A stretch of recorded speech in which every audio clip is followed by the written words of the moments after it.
So I was born with a physical disability. I was born with 2 fingers on my left hand and a shorter left arm, and now I have a super cool bionic arm, but the majority of my life I hid my disability. For 17 years I hid my hand. I was bullied, I was so depressed, and mental health just wasn't a thing for me because I was just a one-handed guy living in a two-handed world. When everyone stares at you, when everyone makes fun of you, when you're kind of segregated and shown to be the monster, it takes a toll. And unfortunately, there are so many labels that get put on people, especially people with disabilities. When you think about synonyms for disability, you think of weak or broken or useless or helpless or less than. And I don't know if you can imagine being a kid living a life they didn't ask for, being labeled weak or broken. So that really hurt me. And for 17 years, I hid my disability up until a few years ago. I had to build this persona of fake confidence, and I kind of became that person that everyone's like, oh yeah, that's just the guy who hides his hand. But I had this fake sense of confidence about my disability and pretended like it didn't exist. And I did that for almost, 20 years. The biggest advice I could give myself is you have a right to what you're feeling, but just because you feel it doesn't mean it's real. Feelings are not facts. And I would try to get myself to question those negative thoughts and really try and understand that just because you feel a certain way, just because you feel people are staring at you, just because you feel less than, doesn't mean you have to invest in that thought.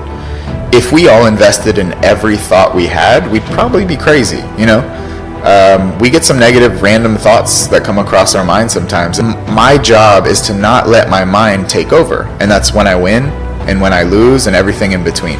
So in talking to that 20-year-old version of myself, you're valid for what you feel, but at the same time, it's not a necessity to act out those feelings. You have a choice between what you think and what you do. And that choice is everything. For anyone watching who doesn't happen to know, me, when I say I hid my hand, I can't say that enough. I can't stress that enough. I almost got arrested at the Washington Monument when I was in middle school because I refused to take my hand out of my pocket for the security guards. I would put my backpack on and go to school, and if I put my hand in my pocket, which is how I hid my hand before I got the glove, I would have to ask to go to the bathroom just to take my backpack off, or I would leave it dangling on my left side the entire day. I would skip school if I couldn't find the glove, and my parents knew how attached I was to it, and it wasn't a problem. It was so bad that everything involved hiding my hand. My entire life revolved around hiding my hand. So that moment of being able to post on YouTube and just kind of show the world was for me. It was for me to be open, me to accept that this is me. And it happened to go extremely viral and go all over the place, from Washington Post to YouTube, front page of Reddit. And so many people reached out to me saying I share your struggle. I know what it's like to hide. I know what it's like to feel deemed by society as broken. And I have your back. And that was a really big moment for me.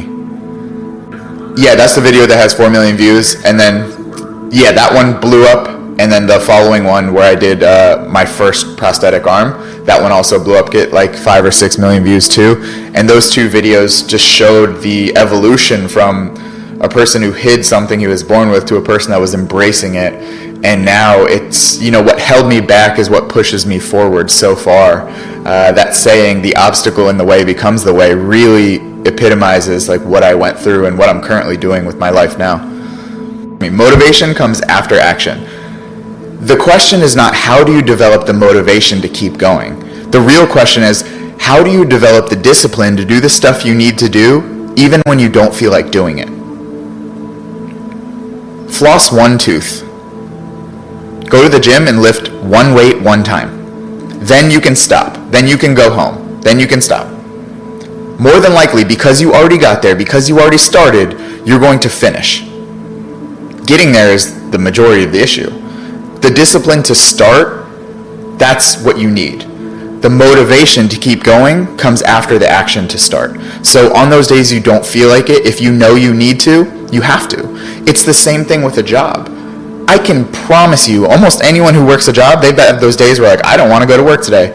On their way to the work, they're still going because they tell themselves they need to. And I could ask both of you, do you need to work? And more than likely you would probably say yes. I could ask anyone watching, do you need to work? And more than likely everyone would probably say yes. And I will say, no, you don't. That's a lie. That's a lie that you're telling yourself. You don't need to work. You could be homeless. You could give up everything you own and you could live on the streets. You could. So it's not a need, it's a want. It's a desire to not be homeless. It's a desire to maintain the life that you have. And if we have an ability to turn a desire into a necessity like we do with our job, you have the same ability to turn a desire of fitness goals into a necessity to do it regardless of how you feel. 9th grade in high school. I don't know why she said this, but I don't even remember the context, but she said, you teach best what you need to learn most. That has stuck with me for so long.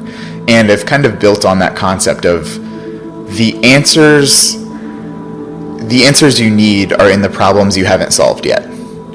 You teach best what you need to learn most. For me, I needed to learn how to validate myself. I needed to learn how to see value in myself when I saw myself as broken.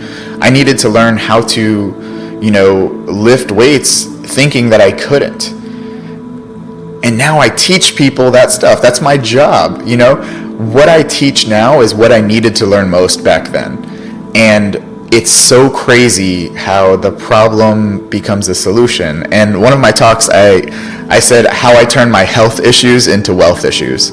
And not just money, but in terms of what held you back is what can push you forward. And that's conceptually, I feel like a lot of people could benefit if they really looked at the problems they're facing right now. There are massive solutions within those problems that can take you to a new level of life if you look at them from a different perspective. The second lesson for me would be focus on what you can control. That concept has reduced my stress, has reduced my anxiety, has reduced so much unnecessary worry in my life. So many people are like, oh, Chris, it's easier said than done. Absolutely, that's true. But it's better done than said. So that is a moot topic right there. If you focus on what you can control, you reduce the energy investment into things you can't. What if I get fired? What happens if my partner leaves me? What happens if my business fails? What if? Okay, you can't control the what ifs. You can't control external circumstances. What I can control is my thoughts, my behaviors, my actions. I can create a plan. I can create an action set. I can do those things. That's what I can control. So when I stop focusing on living life in the back seat and take the driver's wheel of responsibility, and not just responsibility, but responsibility, the ability to respond to anything that happens to me, my life got a lot better. So now I choose to focus on what I can control and not what I can't.